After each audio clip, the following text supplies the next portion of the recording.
నా పేరు వి తేజ. మా పాప పేరు ఆర్ దేవాంక్షి. మేము మా నేటివ్ ప్లేస్ కాళహస్తి సైడ్.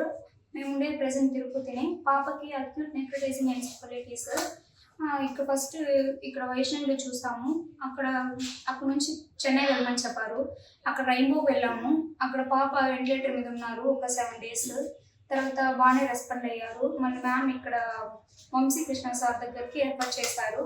మేము అంకుర హాస్పిటల్కి వచ్చాము. ఇక్కడ వచ్చినాక సార్ ఇక్కడ రిసీవింగ్ కానీ బాగుంది, సార్ ట్రీట్మెంట్ బాగుంది. ఇప్పుడు వచ్చాక పాప కొంచెం ఇంప్రూవ్ అయింది. ఒక 3 days అడ్మిషన్లో ఉన్నాము. అంతా ఓవరాల్ ఫ్యాకల్టీ ఎంత బాగున్నారు, క్లీనింగ్ కానీ సిస్టర్స్ కేర్ కానీ చాలా ఫ్రెండ్లీగా మూవ్ అవుతున్నారు. ఒక ఫ్యామిలీ లాగా బేబీని బాగా చూస్తున్నారు. ఇప్పుడు బాగా రికవర్ అయింది బేబీ.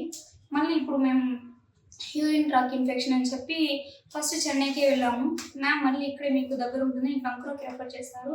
ఇక్కడ ఉన్న ఈ 3 days సార్ బాగా అంటే పేషెంట్ గురించి డీటెయిలింగ్ కానీ టైం టు టైం విజిటింగ్ కానీ పాప గురించి డీటెయిల్గా ఎక్స్ప్లెయిన్ చేయడం కానీ రిపోర్ట్స్ గురించి అంతా పేరెంట్స్తో బాగా కమ్యూనికేట్ అవుతున్నారు.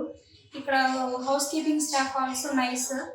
వాళ్ళు క్లీనింగ్ కానీ సిస్టర్స్ క్లీనింగ్ కానీ చాలా బాగుంది. ఇప్పుడు ఇక్కడ అంకుర హాస్పిటల్కి వచ్చాక పాప చాలా తొందరగా రికవరీ అయ్యింది. ఇన్ఫెక్షన్ ఈ 3 daysలో కొంచెం తగ్గింది. ఇప్పుడు పాప చాలా బాగా రికవరీ అయింది. ఈరోజు డిశ్చార్జ్ అంటే మేము ఈరోజు ఇంటికి వెళ్తున్నాము. ఇంకెవరన్నా బాగాలేకుండా ఉంటే అంకుర హాస్పిటల్కి వచ్చి ట్రీట్మెంట్ చేయించుకోవచ్చు. ఇక ట్రీట్మెంట్ ఓవరాల్ ఓకే.